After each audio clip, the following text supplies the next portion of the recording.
اعوذ باللہ من الشیطان الرجیم بسم اللہ الرحمن الرحیم واذکر فی الکتاب موسیٰ، اور اس قرآن کریم میں، اس کتاب میں موسیٰ علیہ السلام کا ذکر فرمائیے۔ انہ کان مخلصا، بے شک وہ چنے ہوئے، وکان رسولا نبیا، اور رسول اور نبی تھے۔ اس سے پچھلے رکوع میں حضرت ابراہیم علیہ السلام کا ذکر تھا، اور یہاں اس رکوع میں چند انبیاء کا ذکر ہے، حضرت موسیٰ علیہ السلام، حضرت عیسیٰ علیہ السلام، حضرت اسماعیل علیہ السلام، اور پھر حضرت ادریس علیہ السلام کا۔ تو حضرت موسیٰ علیہ السلام کے بارے میں اللہ تعالیٰ نے فرمایا کہ وہ اللہ کے چنے ہوئے تھے، اور اللہ تعالیٰ نے ان کو رسول اور نبی پیدا فرمایا تھا۔ یہاں لفظ ہے مخلصاً، لام کے زبر کے ساتھ۔ مخلص وہ شخص جس کو اللہ تعالیٰ نے اپنے لیے خالص کر لیا ہو، یعنی جس کو غیر اللہ کی طرف التفات نہ ہو، اس نے اپنے نفس اور تمام خواہشات کو اللہ کی مرضی کے لیے مخصوص کر دیا ہو۔ اور یہ شان خصوصی طور پر انبیاء علیہ السلام کی ہوتی ہے، جیسا کہ دوسری جگہ پر اللہ تعالیٰ نے ارشاد فرمایا ہے کہ اِنَّا أَخْلَصْنَاهُمْ بِخَالِصَةٍ ذِكْرَ الدَّارِ، یعنی ہم نے ان کو مخصوص کر دیا ہے ایک خاص کام، یعنی دار آخرت کی یاد کے لیے۔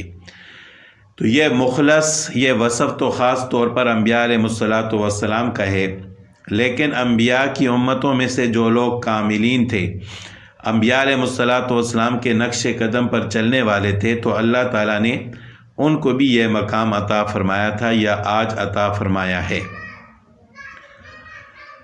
وَنَادَيْنَاهُ مِنْ جَانِبِ الطُّورِ الْأَيْمَنِ، ہم نے اس کو کوہ طور کی دائیں جانب سے ندا کی، پکارا۔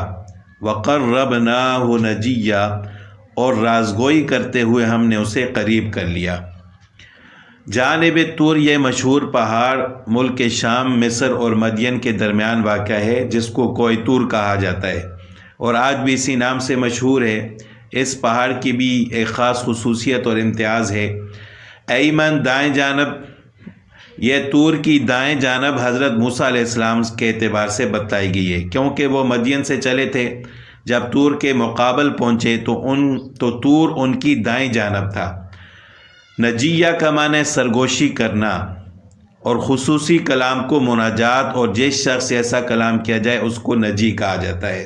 یعنی اللہ تعالیٰ نے موسیٰ علیہ السلام کو اپنے قریب کیا سرگوشی کرنے کے لیے اور رازگوئی کرنے کے لیے۔ وَوَهَبْنَا لَهُ مِن رَحْمَتِنَا أَخَاهُ هَارُونَ نَبِيًّا، اور اپنی خاص مہربانی سے ہم نے موسیٰ علیہ السلام کو ان کے بھائی ہارون علیہ السلام کو نبی بنا کر عطا فرمایا، کیونکہ ہبہ کے لفظی معنی عطیہ کرنا۔ حضرت موسیٰ علیہ السلام نے دعا کی تھی، ان کی امداد کے لیے حضرت ہارون علیہ السلام کو بھی نبی بنا دیا گیا، تو انہوں نے اللہ تعالیٰ سے دعا کی تھی۔ لفظ وہبنا سے یہاں تعبیر کیا گیا، یعنی ہم نے عطیہ دے دیا موسیٰ علیہ السلام کو ہارون علیہ السلام کا۔ تو ہارون علیہ السلام اگرچہ موسیٰ علیہ السلام سے عمر میں بڑے تھے، لیکن مرتبہ میں حضرت موسیٰ علیہ السلام سے کم تھے، کیونکہ حضرت موسیٰ علیہ السلام پہلے نبی بنے، پھر حضرت ہارون علیہ السلام نبی بنے، اور حضرت ہارون علیہ السلام موسیٰ علیہ السلام کے نائب تھے۔ وَاذْكُرْ فِي الْكِتَابِ اسماعیل، اور اس کتاب میں ذکر کیجئے حضرت اسماعیل علیہ السلام کا۔ إِنَّهُ كَانَ صَادِقَ الْوَعْدِ، وہ بڑا ہی وعدے کا سچا تھا۔ وَكَانَ رَسُولًا نَبِيًّا، اور رسول اور نبی تھا۔ ویسے تو سارے انبیاء علیہ السلام وعدے کے سچے ہی ہوتے ہیں، اور ایفاء عہد یہ ایمان کی ایک خاص صفت ہے۔ حدیث پاک میں آپ صلی اللہ علیہ وسلم کا ارشاد ہے کہ جو شخص وعدہ خلافی کرنے والا ہو وہ کامل مومن نہیں ہو سکتا، یعنی وہ منافق ہوتا ہے۔ تو تمام انبیاء علیہ السلام وعدے کے سچے تھے، لیکن خاص طور پر اسماعیل علیہ السلام کا یہ وصف اس وجہ سے بیان کیا گیا کہ جو انہوں نے اللہ سے وعدہ کیا تھا، یعنی خواب میں جب حضرت ابراہیم علیہ السلام نے دیکھا کہ وہ اپنے بیٹے اسماعیل علیہ السلام کو ذبح کر رہے ہیں، تو اسماعیل علیہ السلام نے فرمایا کہ اے میرے والد محترم، جو آپ کو حکم ملا ہے آپ اس کو پورا کریں۔ آپ مجھے بھی فرما بردار پائیں گے، یعنی میں بھی انکار نہیں کروں گا، اللہ تعالیٰ کے حکم کی نافرمانی نہیں کروں گا۔ تو انہوں نے اپنے اس وعدے کو پورا کیا، تو اللہ تعالیٰ نے اس وجہ سے ان کے خاص وصف کو بیان فرمایا۔ وَكَانَ يَأْمُرُ أَهْلَهُ بِالصَّلَاةِ وَالزَّكَاةِ، اور حضرت اسماعیل علیہ السلام اپنے گھر والوں کو نماز اور زکوٰۃ کا حکم دیتے رہتے تھے۔ وَكَانَ عِنْدَ رَبِّهِ مَرْضِيًّا، اور وہ اپنے پروردگار کی بارگاہ میں پسندیدہ اور مقبول تھے۔ یہ بھی اس حضرت اسماعیل علیہ السلام کا ایک خاص وصف ہے۔ ان کے اوصاف میں ایک یہ بھی ہے کہ وہ اپنے اہل و عیال کو نماز اور زکوٰۃ کا حکم دیتے تھے۔ تو ہر مومن کو، ہر مسلمان کو اس چیز کا خیال رکھنا چاہیے کہ جس طرح وہ خود نماز اور زکوٰۃ کی پابندی کرتا ہے، تو اپنے گھر والوں کی بھی فکر کرنی چاہیے کہ اس کے گھر والوں میں سے کون اس چیز میں کمی کرتا ہے۔ اگر کوئی کمی کوتاہی کرتا ہے تو اس کو ترغیب دینی چاہیے، تنبیہ کرنی چاہیے۔ وَاذْكُرْ فِي الْكِتَابِ ادریس، اس کے بعد حضرت ادریس علیہ السلام کا ذکر ہے، اور ذکر کیجئے اس کتاب یعنی قرآن کریم میں حضرت ادریس علیہ السلام کا، إِنَّهُ كَانَ صِدِّيقًا نَبِيًّا، وہ بھی نیک کردار پیغمبر تھا۔ صدیق کے بارے میں کل گزرا تھا کہ جس کا قول و فعل اس کے عقیدے کے مطابق ہو، اور یہ بھی کہا گیا کہ جس نے کبھی جھوٹ نہ بولا ہو اس کو صدیق کہا جاتا ہے، اور یہ وصف تمام انبیاء علیہ السلام میں تھا۔ تو اللہ تعالیٰ نے ادریس علیہ السلام کے بارے میں بھی فرمایا کہ وہ صدیق تھے اور نبی تھے۔ وَرَفَعْنَاهُ مَكَانًا عَلِيًّا، ہم نے اسے بلند مقام پر اٹھا لیا۔ حضرت ادریس علیہ السلام حضرت نوح علیہ السلام سے 1000 سال پہلے، یعنی حضرت نوح علیہ السلام کے اجداد میں سے تھے، اور یہ حضرت آدم علیہ السلام کے بعد پہلے نبی اور رسول ہیں جن پر اللہ تعالیٰ نے 30 صحیفے نازل فرمائے، حدیث میں آتا ہے۔ اور حضرت ادریس علیہ السلام سب سے پہلے انسان ہیں جن کو علم نجوم اور حساب بطور معجزہ کے عطا کیا گیا، اور سب سے پہلے انسان ہیں حضرت ادریس علیہ السلام جنہوں نے قلم سے لکھنا اور کپڑا سینا ایجاد کیا، یعنی لکھنے کا کام سب سے پہلے حضرت ادریس علیہ السلام نے کیا ہے، اس سے پہلے کوئی لکھنا نہیں جانتا تھا۔ تو یہ حضرت ادریس علیہ السلام کا ایک خاص وصف ہے۔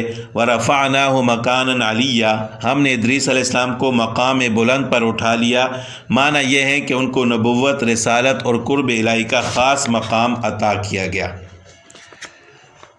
اولئک الذین انعم اللہ علیہم من النبیین من ذریۃ آدم، یہی ہیں وہ انبیاء جن پر اللہ تعالیٰ نے فضل و کرم کیا، انعام کیا، جو اولاد آدم میں سے ہیں اور ان لوگوں کی نسل سے ہیں، من ذریۃ آدم وممن حملنا مع نوح، اور ان لوگوں کی نسل سے ہیں جنہیں ہم نے نوح علیہ السلام کے ساتھ کشتی میں چڑھا لیا تھا۔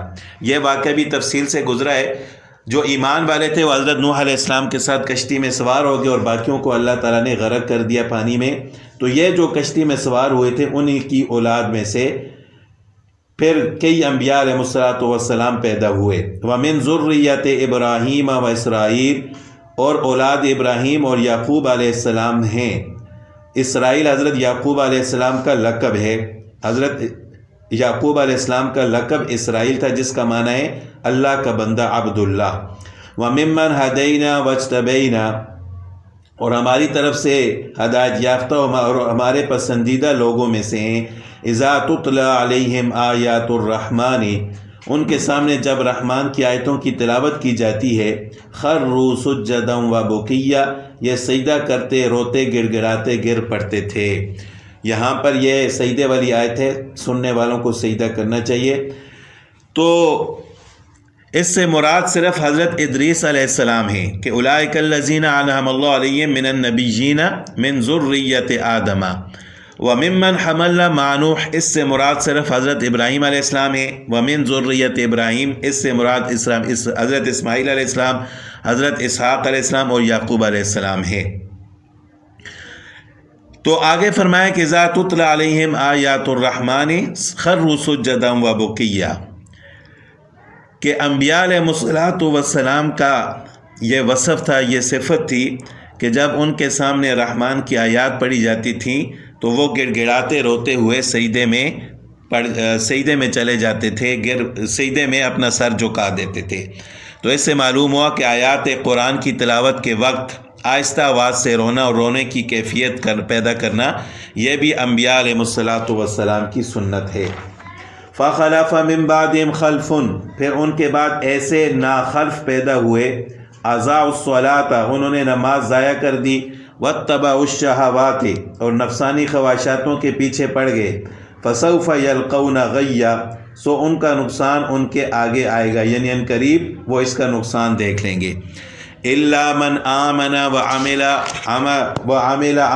وعمل صالحا، مگر وہ لوگ اس زمرے میں نہیں ہیں جنہوں نے توبہ کی اور ایمان لائے اور نیک عمل کیے، فاولئک یدخلون الجنۃ، ان قریب ایسے لوگ جنت میں جائیں گے، ولا یظلمون شیئا، اور ان کے ساتھ ذرا برابر بھی ظلم نہیں کیا جائے گا۔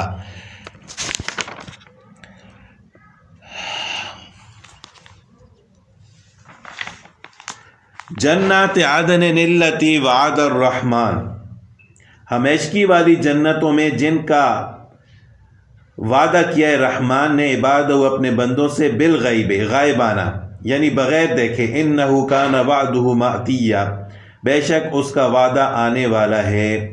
لا یسمعون فیہا لغوا الا سلاما، وہ جنت ایسی ہوگی جب اللہ کے بندے اس میں داخل ہوں گے تو وہ لوگ وہاں کوئی لغو بات نہیں سنیں گے، لغو یہ کوئی بیکار فضول بات نہیں سنیں گے، الا سلاما، صرف سلام ہی سلام سنیں گے۔